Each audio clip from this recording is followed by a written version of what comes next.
এবারে ছুটিতে আপনি নর্থ বেঙ্গলের এমন এক পাহাড়ি ঠিকানার যদি খোঁজ করেন যার পাশ দিয়ে বয়ে যাবে নদী এবং থাকবে চা বাগান এবং কমলালেবুর বাগান, তাহলে আপনার জন্য সেরা ঠিকানা হলো উত্তরবঙ্গের এই পাহাড়ি গ্রাম। এখানে আছে সুন্দর কিছু হোমস্টে যার গেটআপ দেখে আপনার মন ভরে যাবে। এখানে আসার জন্য সবার প্রথমে আপনাকে পৌঁছতে হবে শিলিগুড়ি। সেখান থেকে একটি শেয়ার গাড়ি ধরতে হবে তাবাকুশির উদ্দেশ্যে।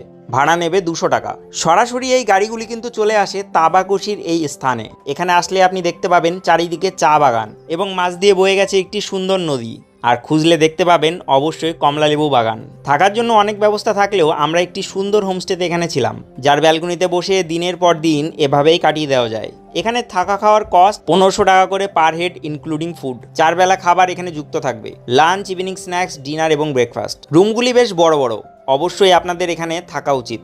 তাবাকুশিতে থাকার অনেক অপশান আছে, কিন্তু আমরা খুঁজেছিলাম এমন এক ঘরোয়া হোমস্টে যার ব্যালকনিতে বসে দিনের পর দিন কাটিয়ে দেওয়া যায়।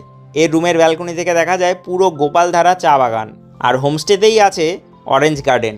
তাবাকুশি নদীর শোষো শব্দ এখান থেকে শুনতে পাওয়া যায়। তো এবারের আপনাদের ভ্রমণের ঠিকানা যদি এই তাবাকুশি হয়ে থাকে, তাহলে অবশ্যই ভিডিওর স্ক্রিন ও ডেসক্রিপশন বক্স চেক করে হোমস্টে বুকিং করে নিন এবং ঘুরে এসে আমাকে থ্যাঙ্কস জানাবেন। এরকম ধরনের ভিডিও আপনার ফিডে বারবার পাওয়ার জন্য অবশ্যই আমাকে ফলো করে রাখবেন।